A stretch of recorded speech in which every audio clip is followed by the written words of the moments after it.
Welcome to the fourth episode of the Mechs on Deck podcast. We have something a little bit special for you today. We have Jay joining us from TopClack. We are really excited to have him here to talk a little bit about high-end versus low-end boards. So we're not going to wait around. We're going to go ahead and get into it. And the first question really is what constitutes a high-end board?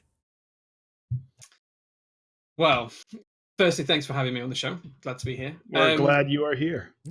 Good, good. In terms of high end and low end, I think there's a lot of misconceptions. So a lot of people think that high end can be quite exclusive, and low end means it's not particularly good. But in this community, the low end of what can be customs are quite good.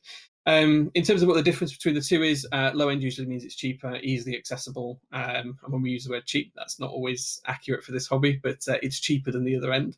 And when we use the high end, it usually means it's come from a well-known, well-renowned maker, and it usually costs a little bit more because you pay extra for all of that kind of experience. Well, some examples of both might be that you look at KP Republic and KBD fans for the lower end, and you look at TGR and something like Exclusive for the higher end as well.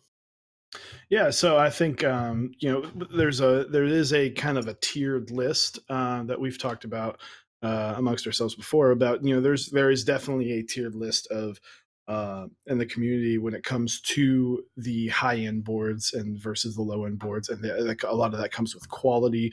And like Jay said, I think the a proven group buy runner is definitely one of those that are going to be kind of up there on the higher tier list. People, Jay mentioned TGR exclusive, Key Colt, and I know I'm forgetting one, but and then you kind of have Rama and TX and just these boards that when you buy them, you're going to get the best quality product. You're going to get a high end a custom keyboard that not only are the parts and how the keyboard functions is going to be the best quality product, but the quality control is also going to be amazing on it. That Yeah. these guys are going to make sure that what you buy and what you're spending your money on is the absolute best possible. Yeah, I completely agree. They've had that experience. They've spent the time, looking at boards over a period of months, years in some cases. And you look at people like Right on the Bay, who's running Key Cult at the minute, and his QC is just knocking things out of the park. And if you compare that to something like KBD fans, yeah, KBD fans is good. The quality's great, but there's certainly a different tier up there. It's like looking at budget cars versus elite cars. So your Audis and your Mercedes versus your Ford Fiestas and otherwise. Yeah, Yep. so when you're looking at these high-end boards from these well-known manufacturers, your TGRs, your Ramas, your TX, what can you expect from those mid to high-end boards that you wouldn't get from maybe like a KBD fans, as far as features? Do you want to go first? You look like you're going to say Yeah. something. Yeah, I'll go first. And I apologize if you can hear sirens. Right when I took a deep breath, sirens started going off. I was like, I'm about to say the wrong thing. So from a newcomer perspective, I think one of the first things that someone will notice the difference between a high end and a low end is going to be the brass weight. It's going to Sure. be an extra weight. In this community and this hobby, weight equals high end. Weight equals premium. Premium. Yeah. So a lot of these boards definitely there's the extra cost of added raw materials for brass, which is just going to make something heavier. It's going to make it feel more premium. And then on top of all of that, you get into, um, custom weight designs. So stuff like the orange, the Fox Lab orange, and all the Fox Lab stuff has really unique and custom weights, and whereas opposed to something like TX, where it's just throw it on there, just give me as Strip of much. I brass. don't I don't I don't care what it looks like. I don't care that it's got screw holes on it. You're going to get the absolute most brass out of this, which I appreciate personally. But that's going to be one of the first things, absolutely, that jumps out as a taking it to the next level. Sure. I think that's fair. And I think a couple of the things that jump out as me as well is quality of the anodization, the finish on the board as well. There is a big difference between good anodization and excellent anodization. And that is really, really noticeable when you look at something like a TGR board. I've got the Alice behind me, and the quality of the anode on that is so much greater than a lot of other, mid or lower tier boards in that. And if you look at things like the key cut number one as well, the anodization was just stupendous on it, just flawless everywhere. Even inside, it didn't matter which surface you looked at, it was flawless. One of the other things I think you get as well on high-end boards that you don't tend to get in the lower tiers is innovation. We see a lot of innovation. So key cult number two that's just been announced, that has got a completely screwless view from the outside. Though you can't see any screws, no seams on the side of the case, which seems to be a common denominator as we're starting trend as we're starting to see in systems. So you are getting a lot of those new exclusive, innovative features that will eventually drift down to the lower end boards. But it's a little bit like you see a lot of car developments in Formula One, NASCAR, Indy racing, and eventually those make it back to road cars. It's kind of the same sort of thing. We see it in high end boards first, and then all of these kind of innovations gradually work their way down. A great example of that is top mount boards. If you went back 5 years, the low end didn't do top mount boards anywhere ever, and all of the high end boards were top mount categorically. It was just the way of doing things, and now we're seeing innovations into gaskets. Yeah, I think it's one thing that's really cool is that innovation that happens, and it does trickle down. You look at a board that we talked about a little bit in our last episode. That's just gone up for group buy in the KBD fans. The 8X Mark II.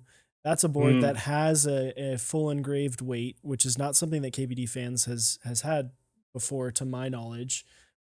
Other than they did the tofu 65% case. Right. They had that was their the like first step into strips. it, but They had the ones with the strips cut out in the middle, but this, it's got their name engraved in the back of it, and then it's got a polycarbonate options for both the top and the bottom, which is something that we've seen gain a lot of hype in the last couple months. Absolutely.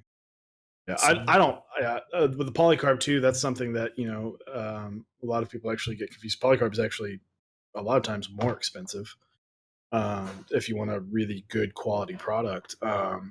I personally don't have any experience with polycarb. Polycarb is not really something that interests me. But Jay, I don't know if you have. I'm pretty sure you've got at least one. I'm pretty sure I can see one behind you. You probably can, yeah. I do like polycarbonate, and I think one of the things that we're going through as a community is we're changing our understanding of what a high-end material is. Previously, it's been aluminium and brass, and that's been seen as what the top end should be. Now we're seeing other options such as high-density plastics, such as polycarbonate. We're seeing options into different types of weights. I know that there's one board that's running with a bismuth weight, for example, which is a completely new material in the community. So we're starting to see that trend and that change from what we class as a high-end material today and a high-end finish today being something slightly different. And instead of being a raw block of aluminium that's been CNC milled and then anodized to a pretty color, it's now a block of man-made polycarbonate plastic that's been milled to a specific shape and design and then sandblasted to have a really nice smooth finish. And that kind of again leads to that innovation kind of stuff. And as you say, it's a great example. It's trickling down, Osiris, to keep KBD fans and kind of the lower end of the market. Now we're seeing that on, as you say, the 8X Mark II. And previously it was reserved for polycarbonate 910s, Singers, and LZ boards. So it's great to see that come down. Yeah. So if you're in this position, hey, I want a TGR board, or I want the next Rama board, or even maybe something from TX, one of these mid to high end boards. What can you expect in a general price range from a group buy standpoint for these high end boards? I think it depends on where you're getting the group buy from. So which maker you're going to. So if you went to Kin, you're probably looking somewhere between $380 and $500, depending on the board you pick. Usually the price difference is just varying because of the size and shape of the board, the complexity of it, and the materials. If you look at some of the other makers, so I know that the Alice's were about $500 when I bought mine in group buy. So that's a pretty good price for that kind of board if you're into this niche hobby. It'd be a great price to get a TGR Alice for Alice for now, $500 right now. right now it would, yeah, it would be. You're right. But at the time in the group buy, it was a good price for the group buy, and I think the Jane was a very similar price as well. And again, if you got a Jane for that price now, you'd be incredibly happy. But I think we're starting to see a lot more of the expensive boards as well. So I know a lot of people balked at the price of the number 2 when that was announced the other day, $885, I think it was, something like that, for the stainless steel number 2. So it's getting up there in terms of price. I know we've seen the Monolivia board. I think we talked about it the other day, where the Monolivia board from Norbauer was just over $1,000, which is pretty expensive in terms of price. That's hefty for not even really a full board. That's just a case. You Yeah. saw things like the Koyu, the Tank Edition Koyu is also $1,000. So we had a discussion the other day about we are starting to see these boards that will start hitting that comma, hitting that 4-digit number as your base option. There are a lot of boards right now that you can get the cheaper option, and that's kind of the for everybody else. But if you want that premium, then you can pay the premium price. But we haven't seen that board yet that goes, this is what it is, and this is the lowest you can get. And if you want to upgrade, you can even upgrade higher. And I think like what you were saying earlier, when we have these technological advancements that give us the ability, not even technological advancements, but just people doing it, to give different weights or different materials that are going to be more expensive. Where we were 5 years ago and where we are now in 2019, and where we're going to be in 5 years could be completely different. Brass could be the low end type thing. We don't know. Probably not. but we don't know, and that's why innovation, and that's why these boards that are in this top tier do so well, because they test it and they know, and they're putting effort into these boards. Absolutely. Yeah, and I think it's really good because there's a lot of brands like a Rama or a Fox Lab, where they offer a lot of options where you can get what would be considered a high-end board at a lower price tier. I know the Fox Lab boards always do a great job of offering aluminum options for weight and for plates, so that way it keeps the cost down, and you can get a high quality control board for a price that you may be able to get a KBD fans for, which is really cool. And you don't necessarily have to go for that $1,000 tank edition, but you can, and if you want to, it's there if you want to. And as more manufacturers come on, as more group buys go, it's going to allow those higher end, you'll see the tier 1 boards like your TGRs and stuff will be able to keep their low manufacturing numbers up there, because we are going to have more boards in the scene. We're going to have boards produced on a larger scale. Looking at like the Rama Koyu and the M60A have been produced in incredible numbers, deservedly so. And that will really help the community if we have more of those brands kind of step up. You do raise an interesting point there, actually. One of the things we usually associate with high end is low production numbers. So, 40 Alice's, for example, or whatever the number was, and 30 Janes. And I'm making these numbers up, but you know what I mean? It's a small volume of boards, all things considered. We've got 250, 300, 400,000 people in the community, and only 40 can have them. It's a tiny, tiny percentage of people that can, well, A, afford them, and B, then actually get hold of a slot. But then on the flip side, we have someone like Rama, who's making what I've seen as really highly premium boards, almost like an Apple type image within the community. But he'll do the M60A and he'll sell 700 of them, and we completely find that understandable and acceptable. It does ruin things in terms of the aftermarket for people who want to flip boards and things. We'll probably touch on the aftermarket a little bit later on, but in terms of the actual group buy pricing, we completely accept that his prices are broadly the same as other group buy prices, even though he's doing such significant boards than anyone else is running in a group buy right now.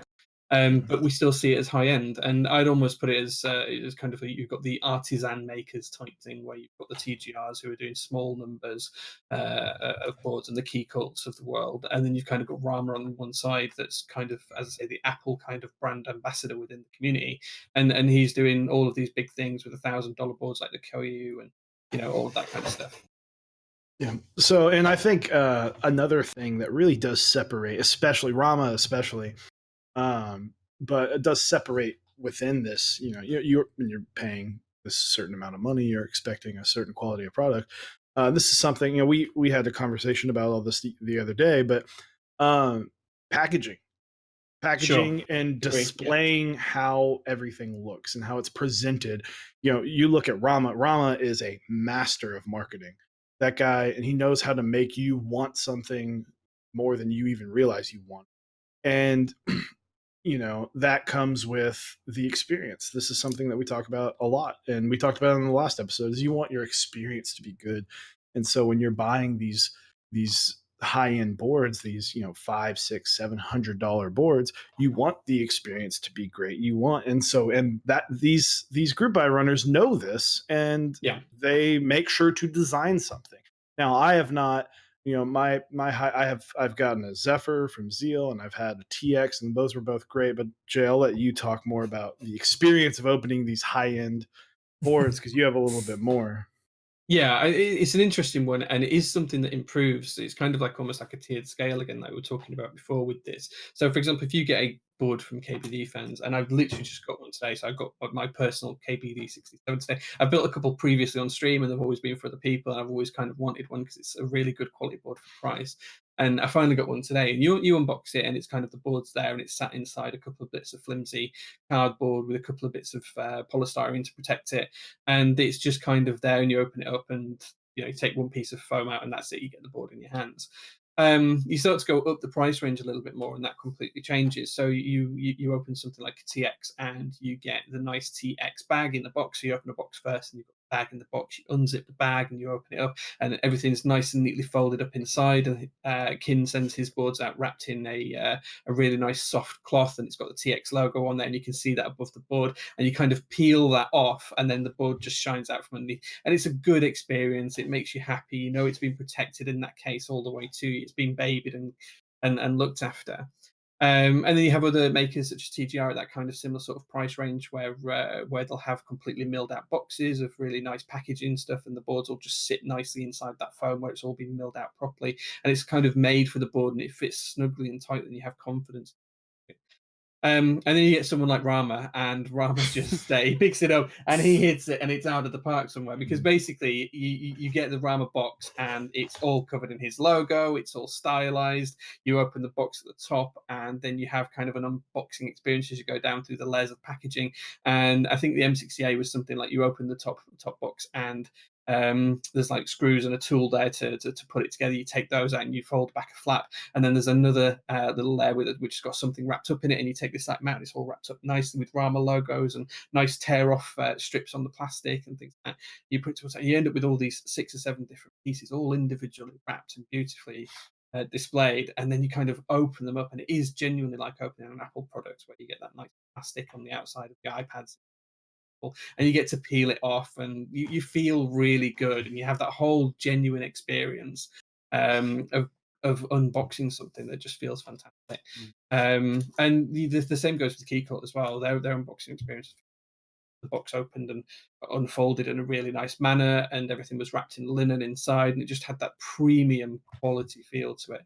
And it's just their way of showing that they care about you as a consumer as much as they care about the product that they're shipping out to you.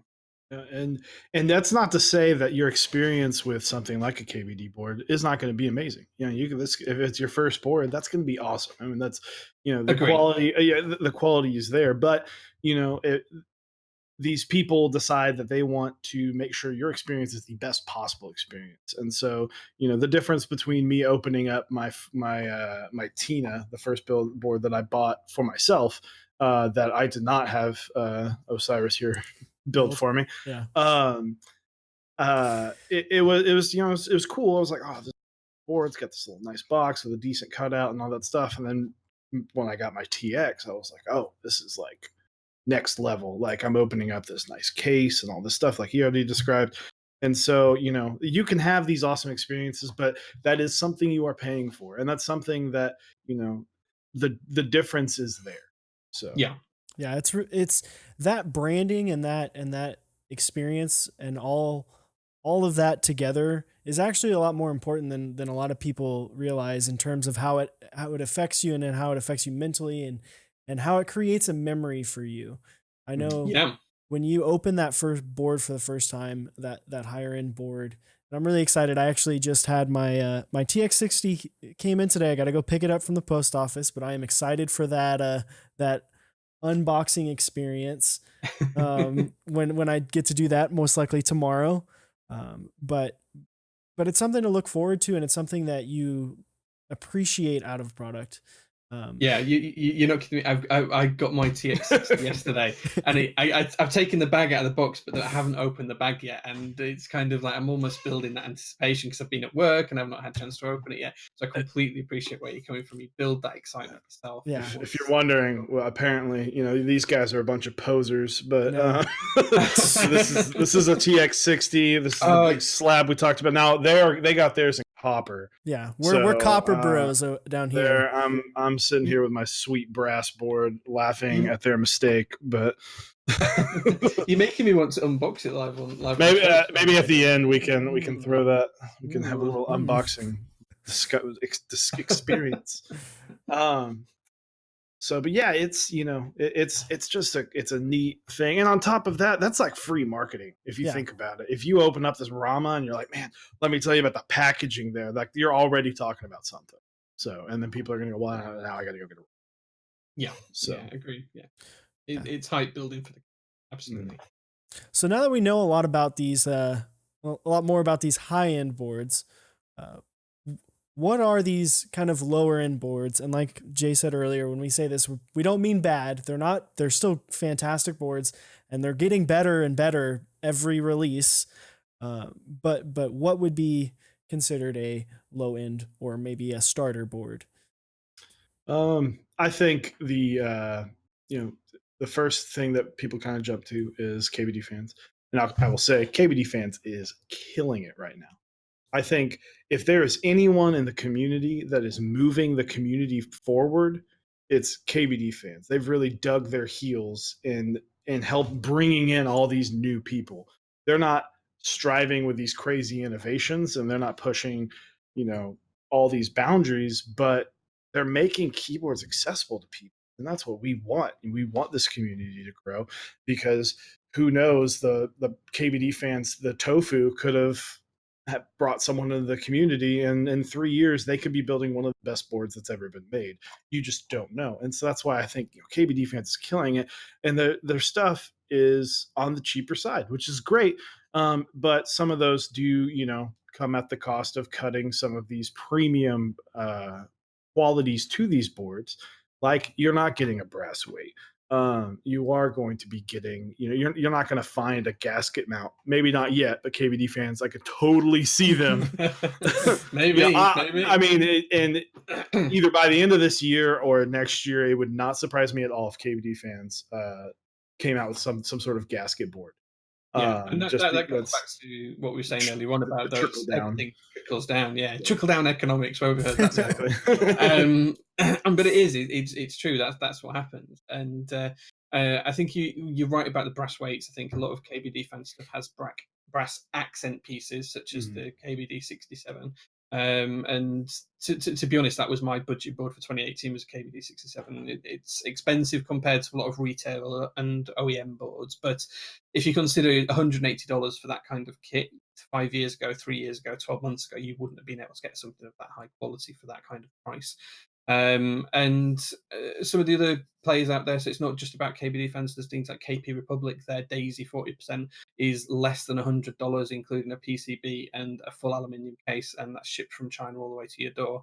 And it's fantastic for the price. It's a great little board, especially if you want to try something a little bit smaller. So there are a lot of people out there catering to that kind of, and we say the low end, and it's really not anymore. It's not.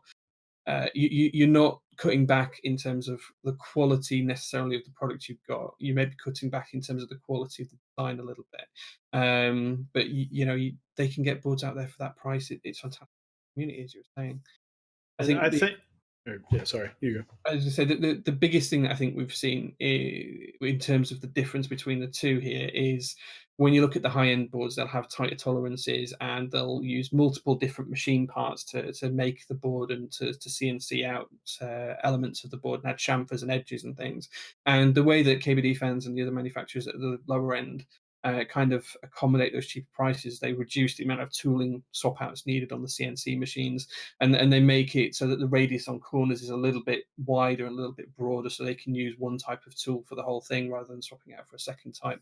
So it's little details like that is where the differences are. So you're adding all of these little details like a heavier weight and more accent pieces and more accentuation in design. And it's all these little bits and pieces and the boxing experience or the unboxing experience and the packaging. And all of these add up, and that's what gives you the difference between what's seen as a low tiers and the high stuff.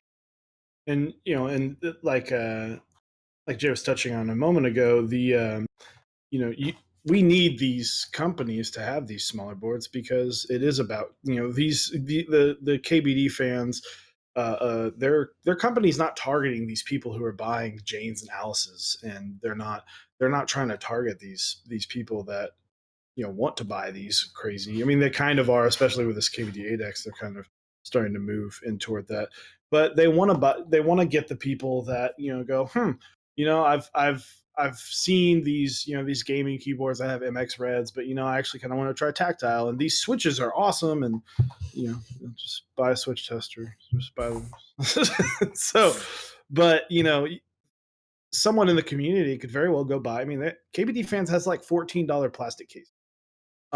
You can absolutely go buy one of those, and you pick up a PCB and a plate, and you can buy holy pandas and put them on it and have an amazing typing experience. It's not going to be something that's amazing as like an Alice or a TGR, but you know these companies that make these cheaper boards are fantastic because it does introduce people into the community, and on top of that, a lot of a good amount of your typing experience is what switch you're typing on. So if you're opposed to a membrane keyboard, I'm going to choose the $100 you know complete build together from a mechanical keyboard than this $50 Logitech board. Not that Logitech has anything wrong with it, but a little membrane keyboard or something like that, or something that just doesn't have a lot of the customizability. So there's nothing wrong with these boards. They're fantastic, and they you can kind of make them what you want. And that's another thing that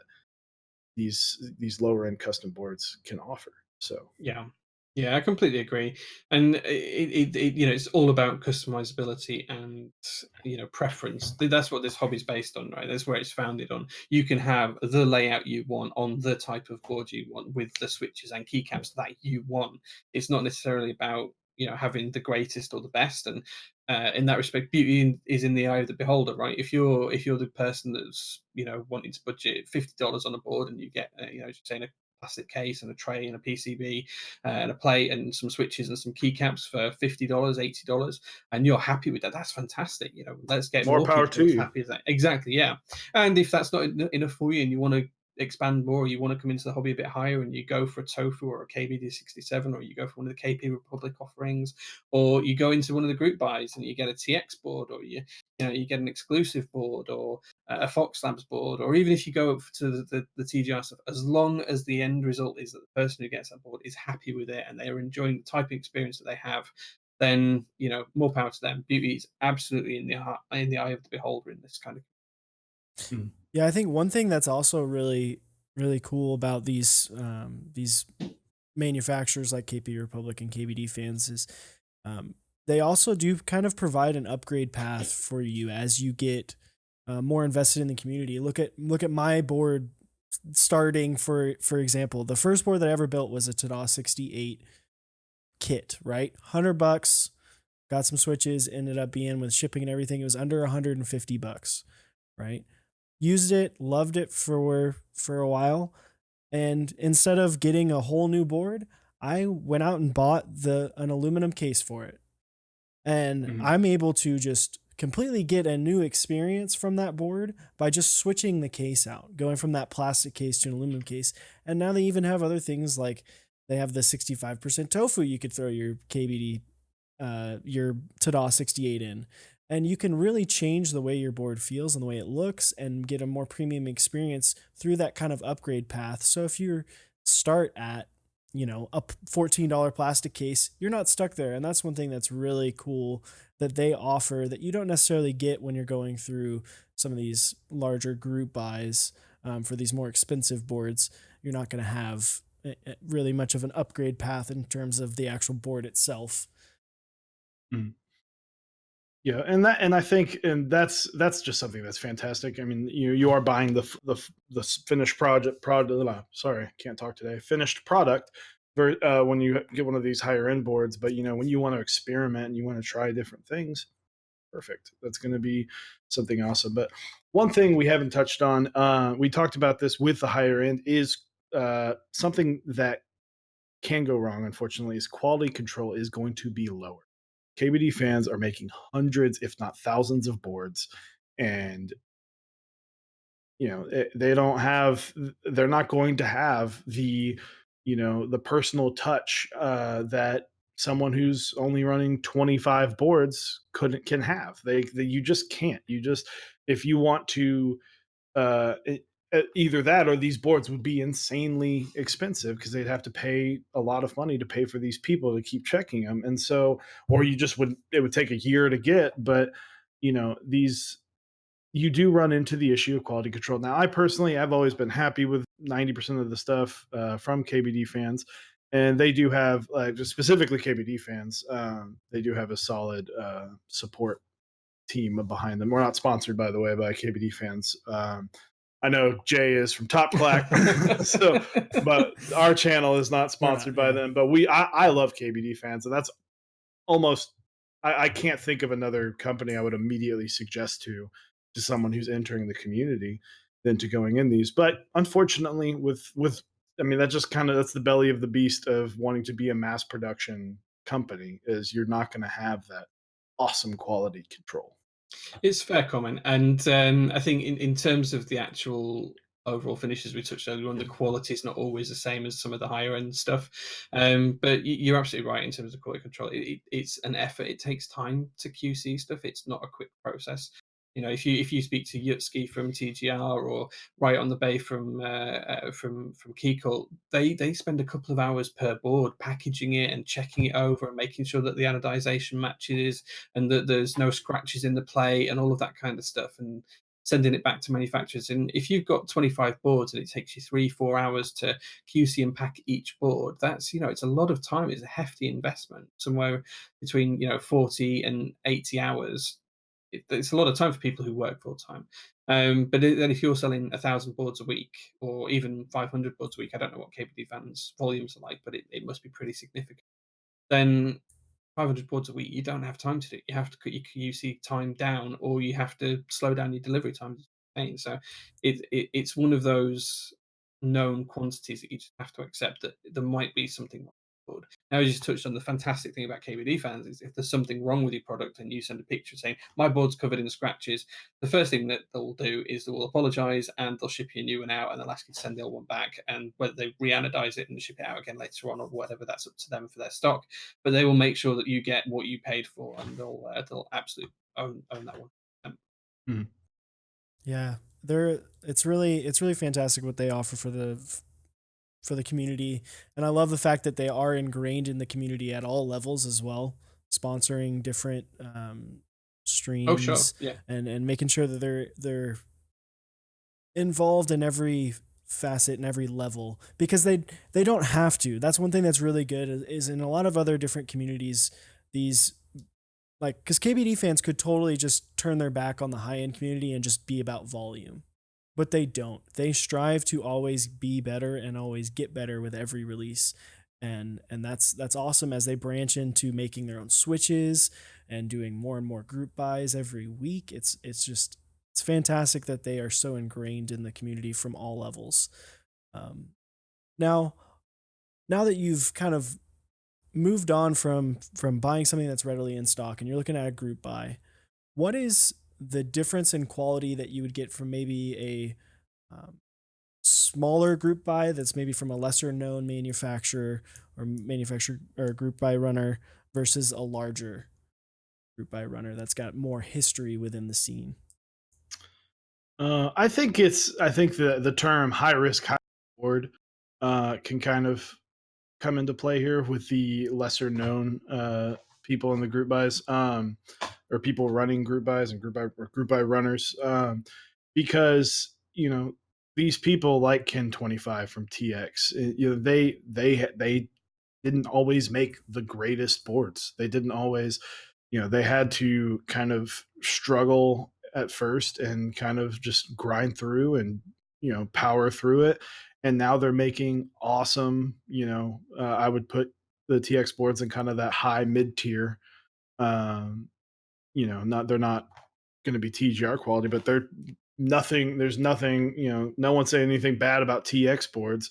And but he didn't have any. He didn't have the greatest start, but now he's known. So you do have to understand that these people who may be running their first or second group buys, they could be these awesome group buy runners, and you can't jump down someone's throat and refuse to buy anything ever again from these people, especially if they are running the group buy correctly and they're telling you, hey, they're giving you the updates, and if something does go wrong, um, they're letting you know, they're being upfront about it. I think one of the biggest examples I can give is the QXP had that big issue with the weight, I believe, where like the weight dropped, and the guy handled it beautifully, and he did a great job. And I guarantee you, if that guy ran another group by, people would 99% of the people are going to get behind him again.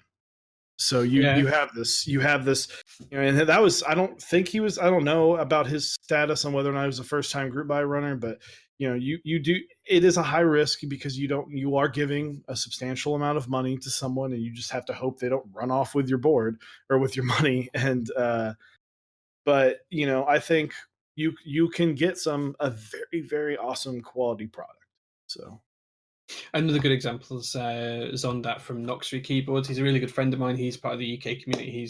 I'll be seeing him on Saturday. Actually, looking forward to bumping into him again because we're going to the UK meetup. But he's a good example that's come through adversity. His first group buys for his boards, the early boards that he did, they had problems in production. They had problems with anode, the X60, I think it was. Had issues with the boards and marks and things and scratches. His 268 line had issues with the screws snapping and the threads not being cleaned properly from the factory, and it was just one of those oversights.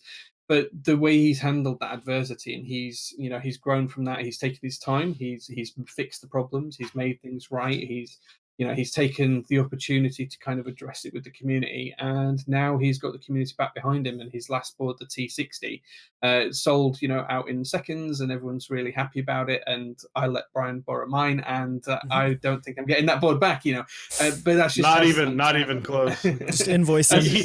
He doesn't want it getting lost in the mail. So. Sure, yeah.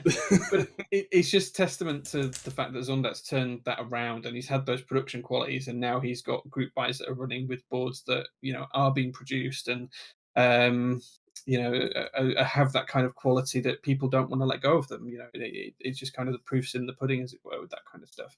Although he does need to ship the 280 because he did promise that would ship in September. I know he's had some delays and manufacturing problems, but he's now fixed that. So it's just another example of someone turning things around and becoming good again with the community and dealing with things in the right way. And hats off to him for that. So, and you run into the people that do a bigger group buy, and a lot of times, from what we've seen, delays. Those are the biggest ones. You see, and we're not trying to throw shade on anybody here, but there are unfortunate group buys that have delays, and a lot of it has to deal with the fact that you have one guy who already works a full-time job trying to fulfill 100 orders.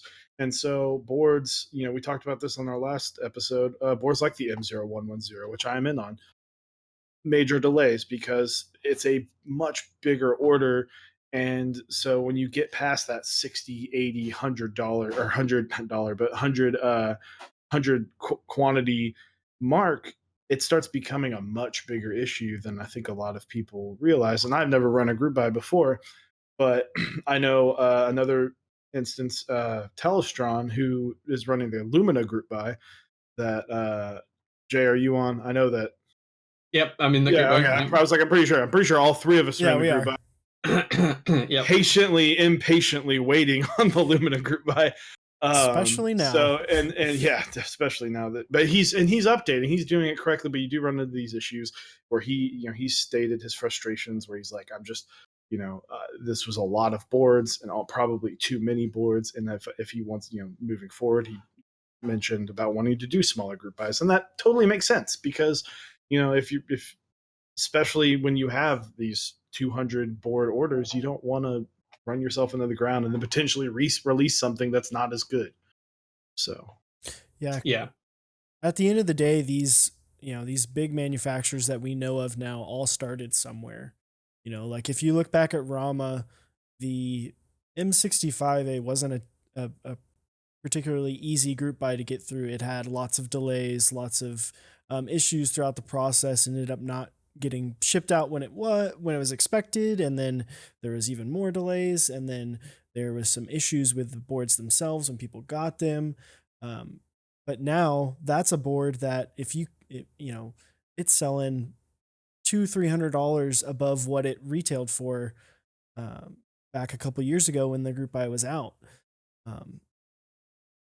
I think a board like the Lumina, which has had a lot of issues with manufacturers not doing what was promised and then having to change manufacturers.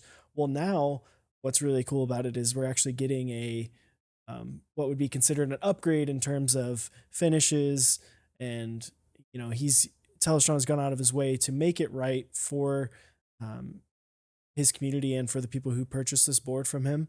And it may be one of the heaviest 60% boards on the market when it comes out. We're excited. Shout out to Telestron, by the way.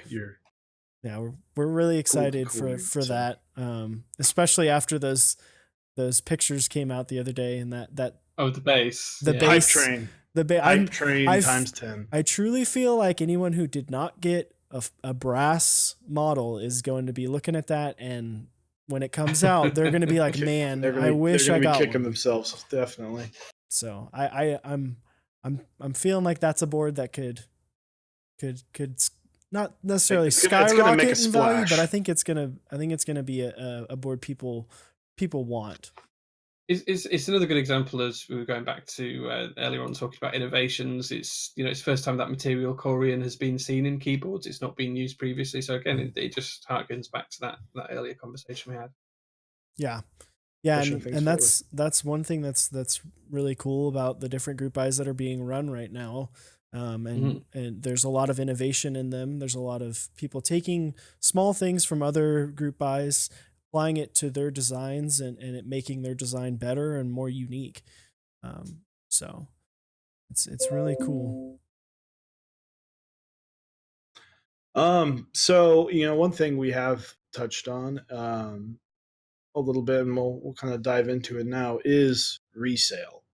So one thing that I know personally is the higher end stuff does tend to keep its value, and a lot of times it's when you have that mid to high tier, it's going to keep it. That high tier, you're going to be. You'll be hard pressed to find a top tier board selling at group buy or even 10% of group buy price, a 10% markup.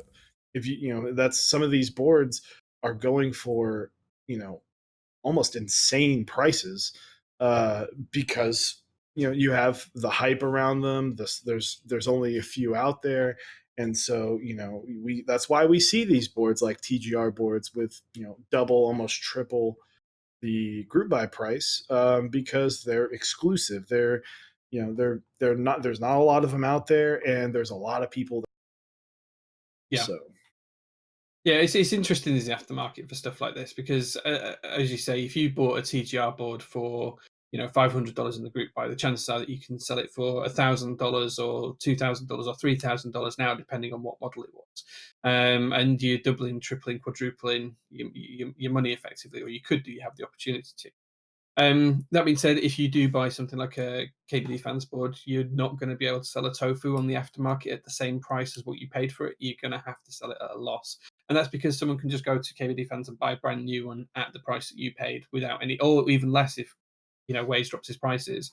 So it is something that's worthwhile considering when you are joining these group buys. What are your plans in terms of keeping the board, the longevity of the board for you? Is it something that you want to keep and hold on to for a while, or is it something that you think you're only going to use for a few months? What I will say is that I'm not a fan of people buying boards just to try and profit from negative thing in the community. We don't see it too much, and luckily a lot of group buy runners are quite savvy about that, and they'll only allow people to buy one board anyway. But that's something that I wouldn't like to see grow in the community. But I'll let people make up their own minds around whether selling a board you paid $500 for at $3,000 is accurate or not. But that's a moral question rather than a yeah. And I mean, devil's advocate to that is, some people are happy that you have the people that like the Rama boards that will buy 3 different color Rama boards and go, well, I'll see what the anodized looks like. And I guess this isn't exactly, they're going to buy 3 knowing they're selling 2. Sure. And some people might appreciate the fact that, hey, at least now I didn't have to get in on the group buy, and I'm going to have to pay a little bit of an upcharge. So that can be a benefit, but overall, it is kind of that can quickly get out of hand, especially if like someone with a lot of capital can go in and ruin a group buy and ruin the value of boards. And that's just I agree with Jay that I personally don't see that too much in the community. Yeah, I don't. My solution to it is I just don't sell anything. I just keep it and sit it on the shelf. If I don't use it anymore, I just don't sell it. Yeah, I think we're lucky enough to not be in a place where that is rampant.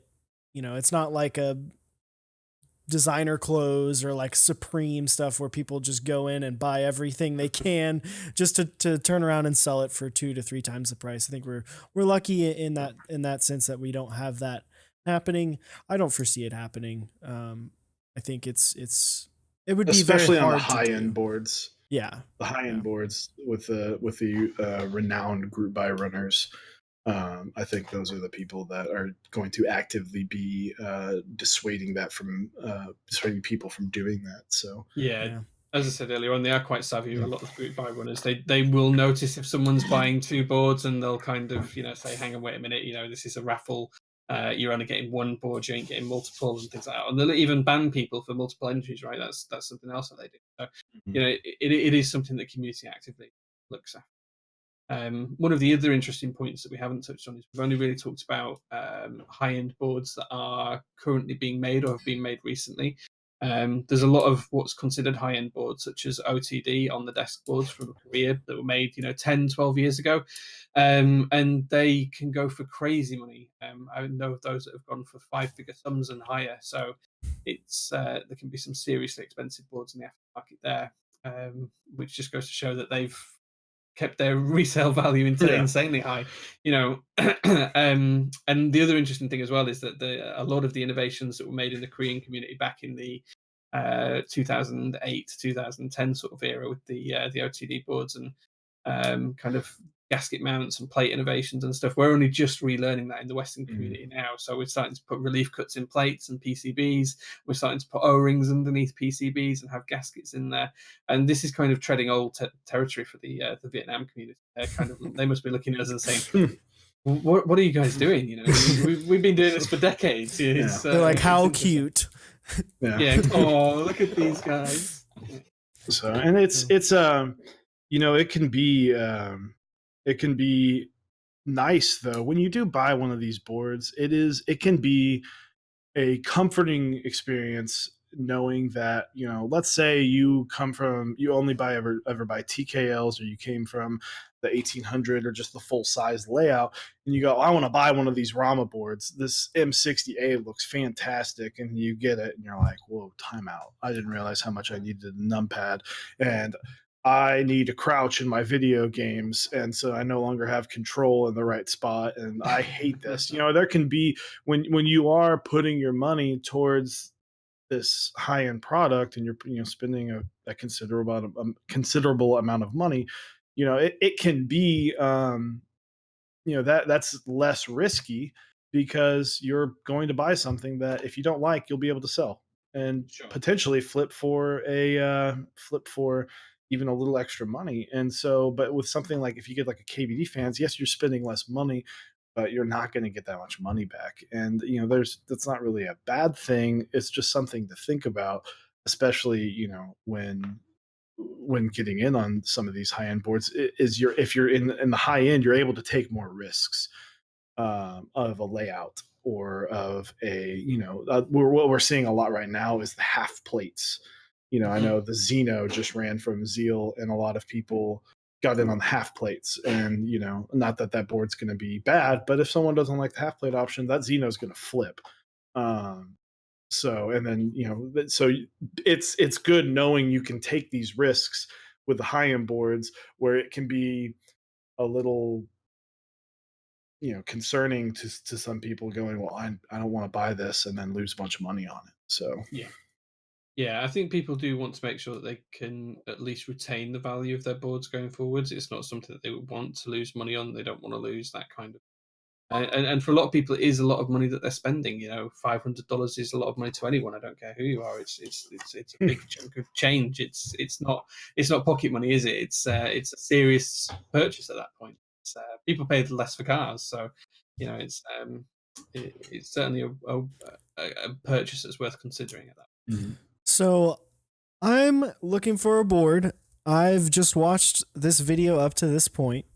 I've kind of digested everything that you've said, that both of y'all have said about the differences and what the benefits are to both high end and low end. At the end of the day, is it worth it to go for high end over low end? I think that depends on what your aim is. So, if your aim is to just get into the community and you just want to try something new out, then low end is perfect for anyone starting out.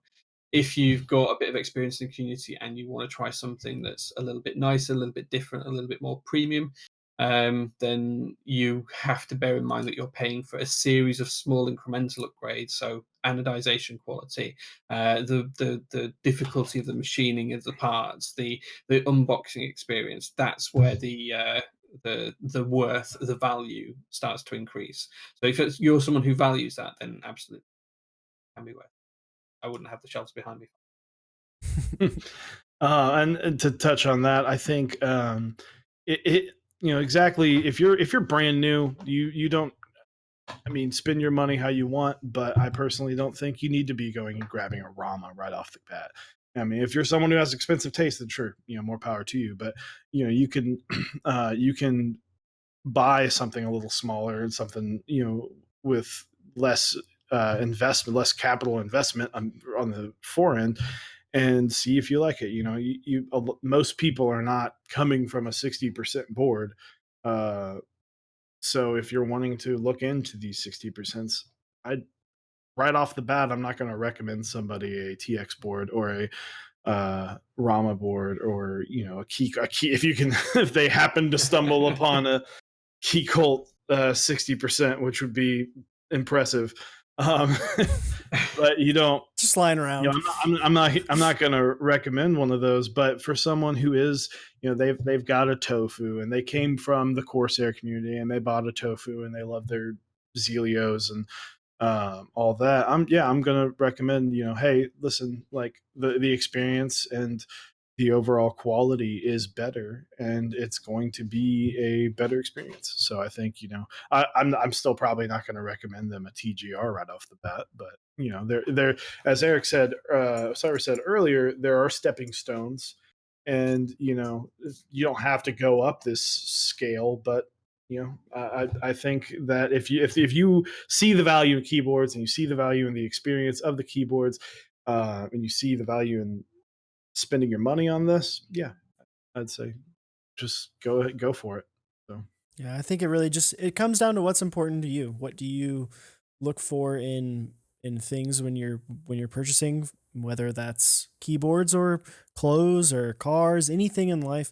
You know what you expect out of the products that you buy, Sure. and that will really determine if you're wanting to go in head first on something that may be a little bit pricier, or if you want to start out something lower. If you've been in the community for a while, obviously I would say take the plunge. If you've spent some time with something, a couple $100, maybe something from KBD fans or K Republic, um, take the plunge. Figure it out. You know, Worst comes to worst, if you don't like it, it does have some resale value. You're probably going to get your money back. You might lose a little bit, but at the end of the day, that experience and knowing is probably worth more than that little bit that you lost. And who knows, you might gain a couple $100 if it's a well received board. I know even like something that was produced like crazy, the M60As are still selling for a couple $100 over retail. You can take the plunge into one of these big name brands and get something that's high quality. And if you don't like it, no one's gonna get mad at you for putting it on Mech Market and letting someone else Yeah. who's gonna enjoy it. So That's true. And one thing we haven't really touched on is and something we talked about one though is if you are deciding to make this jump, and go if you are fortunate enough, try and go to a meetup, because there are people, trust me, I would absolutely love to just stroll over to the UK and be like, "Hey Jay, let me test all your boards real quick." Unfortunately, I can't, but there are other people that I'm sure live in 100-mile radius of me that would go to a meetup that I could test as many things that Jay has that I would want to see. And so, try and make these informed decisions. And if you are looking to get into that next step, really try and look for the differences in quality. If you're able to, I whenever I go to meetups, I try and put my nicest board right next to kind of my cheaper tofu, because I want people to see there is that difference, and try and look for that difference in quality, because that can really help you kind of understand what to look for. But I think that'll wrap it up for the topic. We do have a very special keyboard of the week. Eric, I will let you introduce the keyboard of the week. yeah, so this is submitted as I wasn't sure if it was 100% serious at first, but it is, and it's a board that's actually very, very cool and very unique. It's actually Jay's personal J01. Oh, guys. J01. Oh, thank you. The J01. Oh, I want to say, he submitted it a while ago, Yeah. but we just couldn't accept it because it wasn't a picture of the full board. And I almost insta banned him from the Discord. do you want to see the full board? But yeah, well, we're gonna Absolutely. drag it on out because we want to Show that baby off. talk about it. Here you go, guys. This is the Don't pull a hammy. J01. Yeah, I did a sugar picking it up then. It's a full true isolation gasket mount board, so the plate inside doesn't actually touch any part of the case. It's all isolated with 3 different layers of gaskets. Full exploded 65% layout with macro column on the left hand side. The weight is internal, so there's no weight on the bottom. There's just kind of the J logo on there. The weight's actually part of this middle layer here, so the whole forehead inside the board. And if I remove the magnetic pen holder, you can see that inside there it's solid brass all the way through the board, so that adds to the weight. So it weighs about 7 kilograms, fully built up. Board. Yeah, it's crazy heavy. Yeah, It's a board you can work out with. Yeah, right? Really it want is. to. Yeah. I've got to somehow cut that to the UK meetup this week, and I have no idea how I'm going to carry it to this ridiculous service. So. And so you just did another kind of like prototype run of those, right? Like how many of those are out? So there's one of the original run of the prototype, and there were some changes that I wanted to make. So some of the internals, some of the designs, some things worked really well, and other things just needed tweaking slightly. So I wanted to do another run of the prototype, and about 5 or 6 people were incessantly pinging me after the first one came up. Could they get involved? And then I mentioned it and did the build stream of it, and I think I had over 75 people saying, "Can I get hold of one?" And it just kind of grew from there. So I originally I said 10, and then I increased it to 15. So there is an order of 15 that's just going in with the manufacturer this week for revision 2 of the prototype. So they're still only in prototype. There won't ever be a full group. There'll only ever be 16 boards.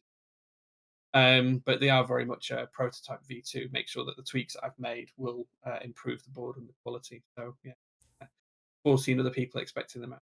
Yeah, it's And definitely. we'll, Oh, go ahead. Oh, sorry. I was just gonna say we'll definitely put the link to the build stream of the JO1 in the description below, because I mean the thing's beautiful. So Thank and you. it's with 14 pounds. That's you know that's intense.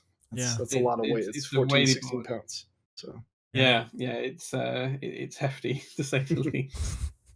Yeah, it's definitely a beautiful board, and I can't wait to see the revision 2 and those that second Well, prototype comes out. yeah, hopefully there'll be one at a meetup near you in the future when because most of these are going to the States. I'll be honest, most of the buyers are in the US, so you never know. You may see one at a future meetup.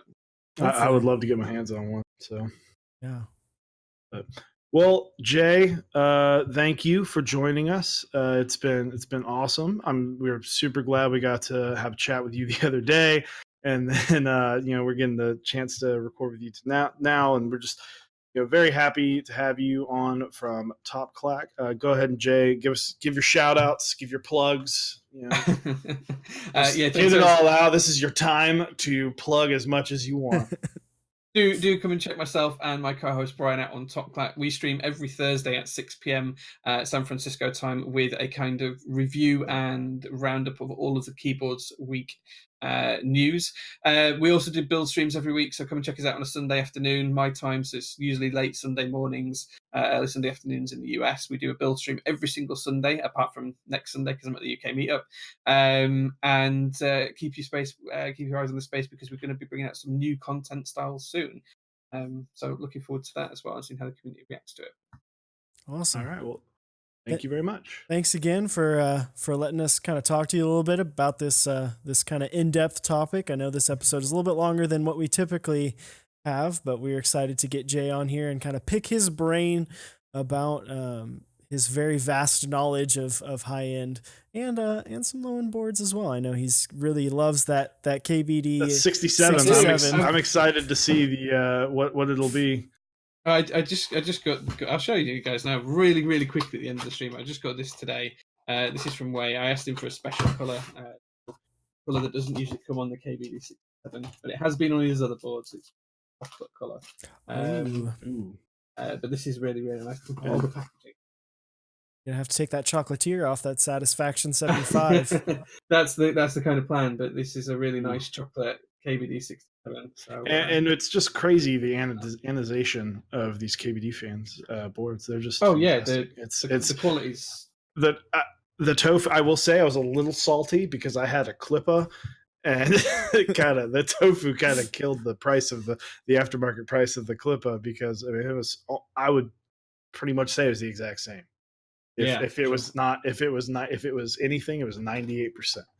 So, but yeah, be sure to like, subscribe, join our Discord channel. It's all down there. You can check Jay out. We're all gonna post the links down there as well. And thanks for joining us. Thank you, Jay, and thank you the rest of you. Well, cheers, guys. Thank you. Thanks.